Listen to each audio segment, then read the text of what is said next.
प्यारे विद्यार्थियों, आप सभी को मेरा नमस्कार।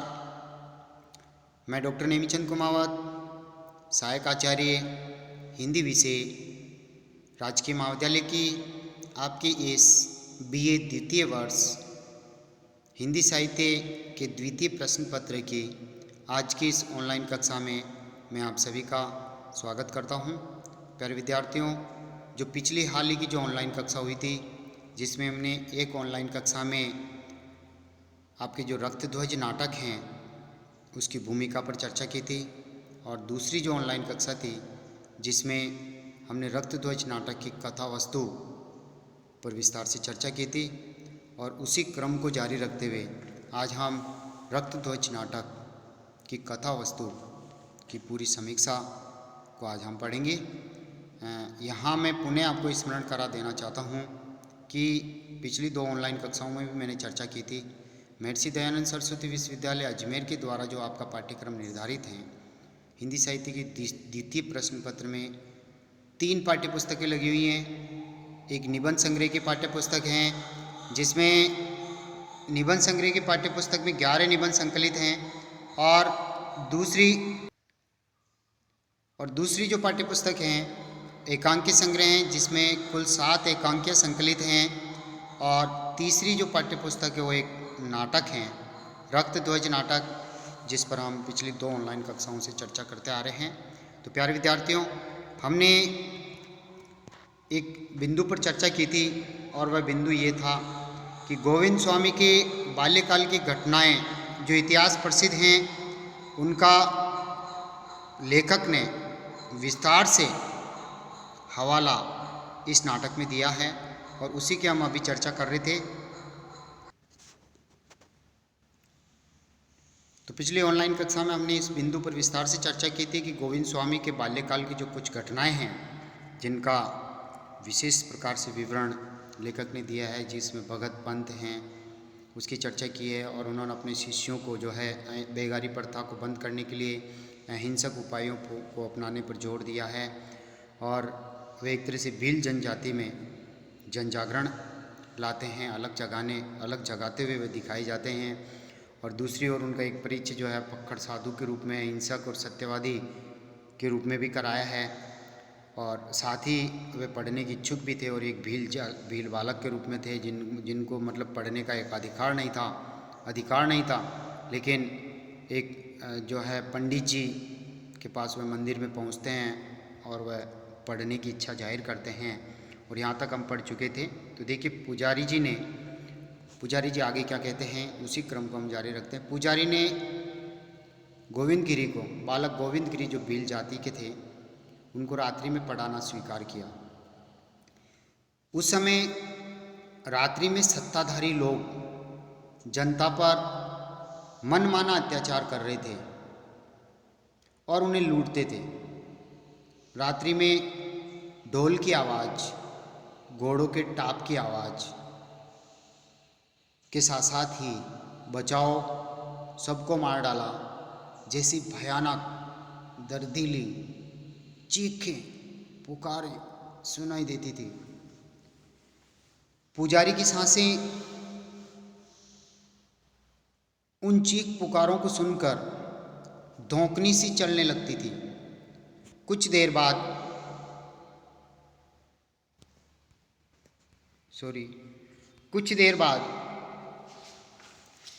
वे गोविंद स्वामी से पूछते, क्यों रे गोविंदिया, तू जालिमों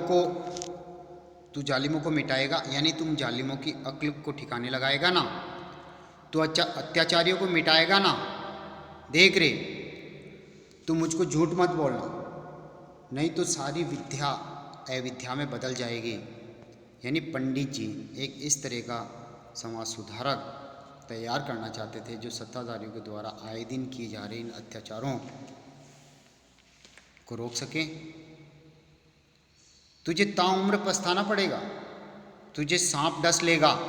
और एक दिन सत्ता पक्ष के 4 लोगों ने पुजारी का कत्ल कर डाला, क्योंकि वे भीलों को पढ़ाते थे। तो कुछ छोटी छोटी घटनाएं ये गोविंद गिरी के जीवन से जुड़ी हुई थी, जिनका उल्लेख नाटककार ने नाटक में किया है। अतः ये कथा वस्तु प्रख्यात कथा वस्तु हैं। दूसरा बिंदु हम लेते हैं कि बाल्यकाल के उपरांत गोविंद स्वामी यानी गोविंद गिरी जी के कार्य, जिनका उल्लेख भी हम देखते हैं। बचपन में पुजारी की शिक्षा और प्रेरणा से गोविंद गिरी आदिवासियों के मसीहा बनकर अन्याय और अत्याचारों के खिलाफ अपनी आवाज़ बुलंद करते हैं। उन्होंने भीलों में सामाजिक बुराइयों, बेगारी, जुल्मों के खिलाफ जन जागृति लाने का प्रयास किया। भीलों को चोरी न करने, मांस न खाने, शराब न पीने की प्रेरणा दी और भगत पंथ की स्थापना की। उन्होंने आदिवासियों को ऊंच नीच के भेदभाव से ऊपर उठाकर ऊंचा जीवन जीने की सदैव प्रेरणा दी। जगह जगह पाठशालाएं खुलवाई। उन्हें अन्याय और अत्याचारों का अहिंसा के माध्यम से डटकर मुकाबला करने की प्रेरणा दी। उन्होंने शांति के प्रतीक रूप में ध्वल ध्वज यानी सफ़ेद रंग का झंडा अपनाया और इन्हीं कार्यों से वे भीलों के मसीहा बनकर उभरे थे और जन जागृति के कारण उनके श्रद्धालुओं की संख्या दिनों दिन बढ़ती गई। ये रक्त ध्वज नाटक में गोविंद गिरी के जीवन से जुड़ी हुई कुछ घटनाएं। तो उपर्युक्त विवेचन से स्पष्ट होता है कि रक्त ध्वज एक ऐतिहासिक नाटक है जिसमें प्रख्यात कथा वस्तु का चयन करके लेखक ने कुछ प्रसंग अपनी कल्पना शक्ति के सहारे निर्मित किए हैं, जिसमें काल्पनिकता मौजूद है। अतः तीसरे बिंदु की ओर हम आगे बढ़ते हैं।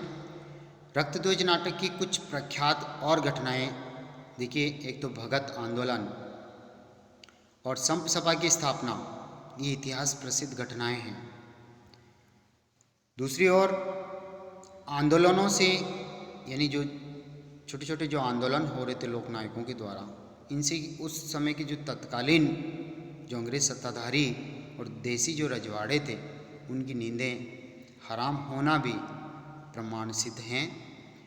डूंगरपुर राज्य को अंग्रेजों द्वारा अपने अधिकार में लेना और महारावल विजय सिंह को अजमेर के प्रसिद्ध मेयो कॉलेज में भर्ती करवाना भी इतिहास प्रसिद्ध एक यथार्थ घटना है। चौथी दो घटना है अंग्रेज अधिकारी कर्नल शटन द्वारा गोविंद गिरी को गिरफ्तार करवाना और उन पर हत्या का आरोप लगाकर उन्हें फांसी की सज़ा सुनाया जाना भी एक इतिहास प्रसिद्ध घटना है। इसी तरह मानगढ़ पहाड़ी पर जो नरसंहार की घटना घटित हुई थी और साथ ही स्वामी दयानंद सरस्वती का प्रसंग भी बीच में आया था, वे भी एक प्रमाण पुष्ट यथार्थ घटना है। उपयुक्त इन सभी घटनाओं को मद्देनज़र रखते हुए यानी उपयुक्त जो घटनाएं हैं वो नाटक की मुख्य और ऐतिहासिक प्रख्यात घटनाएं हैं। इन घटनाओं को सुसंबद्ध करने के लिए नाटककार ने जिन पात्रों का चयन किया है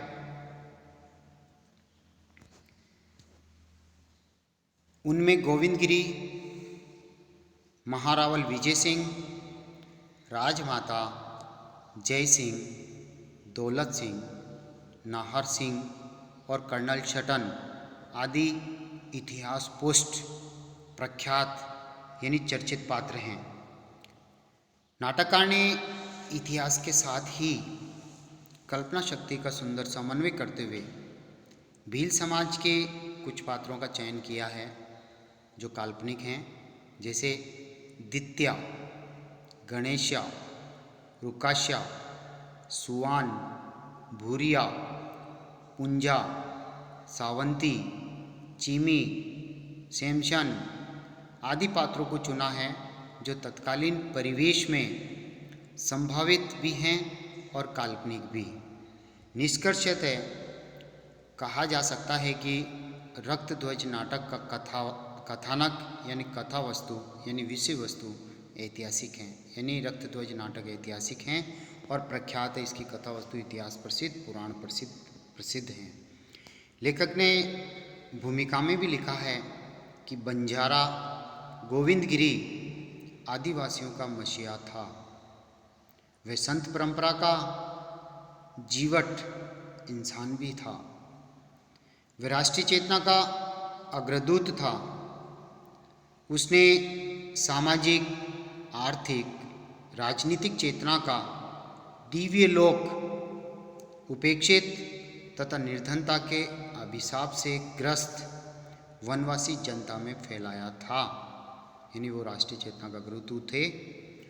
साथ ही मानगढ़ या मनगढ़िया पहाड़ी का जो जबरदस्त नरसंहार कांड राजपूताना के इतिहास में एक अविस्मरणीय और चर्चित घटना थी, जिसे कभी नहीं भुलाया जा सकता। उस अवसर पर कर्नल शटन ने निहत्थे यानी बिना हथियारों के भीलवासियों पर या भील जनजाति पर अंधाधुंध गोलियां चलवा दी थी। जिस तरह से जलियांवाला बाग में अंग्रेज शताधिकारी जनरल डायर ने चलवाई थी, उसी तरह से ये घटनाक्रम भी ऐसे ही घटित हुआ। तो देखते ही देखते सहस्रों भील वही ढेर हो गए थे। सहस्रों भील वही ढेर हो गए थे। मानगढ़ में यानी मानगढ़ पहाड़ी में सभी आदिवासी स्व चेतना का अलग जगाने हेतु एकत्र हुए थे, यानी अपने अधिकारों के प्रति जागृत होने के लिए वहाँ एकत्रित हुए थे। और संत गोविंद स्वामी की जी ये सभी शिष्य थे। और एक तरह से ये समाज, इनमें भील जनजाति के समाज में जो बुराइयां घर कर चुकी थी, इन सबको वो जागृत होकर के छोड़ना चाहते थे और अपने अधिकारों के प्रति सचेत होना चाहते थे। और ये बेगारी प्रथा आदि के खिलाफ खड़े होकर के इस प्रथा को बंद करवाना चाहते थे। अन्याय और अत्याचार के खिलाफ वो खड़े होकर के एक सम्मानपूर्वक जीवन जीना चाहते थे। और ये कार्य गोविंदगिरी ने उनमें एक अलग जगह करके किया था। तो अतः मानगढ़ में सभी आदिवासी स्व चेतना का अलग जगाने तो एकत्र हुए थे। उनके मन में शुद्ध धार्मिक वृत्ति थी। वे अन्याय और अत्याचार का मुकाबला साहस, धैर्य और अहिंसा से करने का अभ्यास कर रहे थे। वे कर्मठ और नेक इंसान बनकर जीना चाहते थे। ये सब गोविंदगिरी के अथक और अनवरत प्रयत्नों का फल था।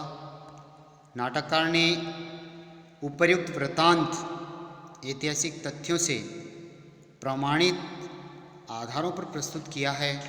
इसी संपूर्ण वृत्तांत को जोड़ने के लिए लेखक ने कल्पना का आश्रय लिया है, जिसमें बेकारी के प्रकरण, बिलों में रुकाशा के गाने, द्वितीय की पंचायत विषयक चिंता, सयानों का आगमन, द्वितीय को ग्राम रक्षा के उपाय बताना, चीमी के साथ गोविंदगिरी का बचकर निकलना आदि काल्पनिक घटनाएं हैं।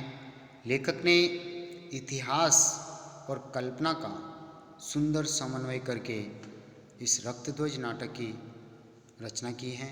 इस कथा वस्तु का ताना बाना बुना है। अंत में ये कहना अतिशयोक्ति नहीं होगी कि रक्तध्वज नाटक एक जीवंत ऐतिहासिक नाटक है। इसके साथ ही तत्कालीन धार्मिक, सामाजिक, राजनीतिक परिवेश के जीवन का चित्रण करते हुए सामयिक युग चेतना को अभिव्यक्ति दी है। अतः ये एक सफल ऐतिहासिक नाटक है। तो प्यारे विद्यार्थियों, आज की इस ऑनलाइन कक्षा में, आज की और हाल ही की पिछली ऑनलाइन कक्षा, इन 2 ऑनलाइन कक्षाओं में हमने रक्तध्वज नाटक की जो कथा वस्तु हैं, वो प्रख्यात हैं या उत्पाद्य कथा वस्तु है या मिश्रित कथा वस्तु है, इसको लेकर के हमने चर्चा की थी। इस कथा वस्तु की पूरी तरह से समीक्षा की थी, क्योंकि ये रक्तध्वज नाटक की जो कथा वस्तु है पूरी तरह से ऐतिहासिक हैं। लेखक ने कुछ इतिहास प्रसिद्ध घटनाओं का काफ़ी इतिहास प्रसिद्ध घटनाओं का चयन किया है। साथ ही साथ तत्कालीन परिवेश और पृष्ठभूमि को बुनने के लिए उस परिवेश के साथ उन्होंने कुछ तत्कालीन भील जनजाति के पात्रों का चयन किया जो काल्पनिक हैं। साथ ही कुछ संक्षिप्त छोटी छोटी घटनाओं का उन्होंने कल्पना दृष्टि से गुम्फन किया है जो भी काल्पनिक हैं, लेकिन ये एक इतिहास प्रसिद्ध चर्चित प्रख्यात कथा वस्तु हैं। अतः रक्त ध्वज नाटक एक ऐतिहासिक नाटक है और इसकी कथा वस्तु भी ऐतिहासिकता लिए हुए हैं और लेखक ने इस ऐतिहासिक कथा वस्तु की पूरी तरह से रक्षा की है, उसे कहीं खंडित होने नहीं दिया। तो प्यारे विद्यार्थियों, अगली जो ऑनलाइन कक्षा होगी उसमें हम रक्त ध्वज नाटक की जो पात्र योजना है उस पात्र योजना पर विस्तार से चर्चा करेंगे। आज की इस ऑनलाइन कक्षा को हम यहीं समाप्त करते हैं। आप सभी को बहुत बहुत धन्यवाद। जय हिंद, जय भारत।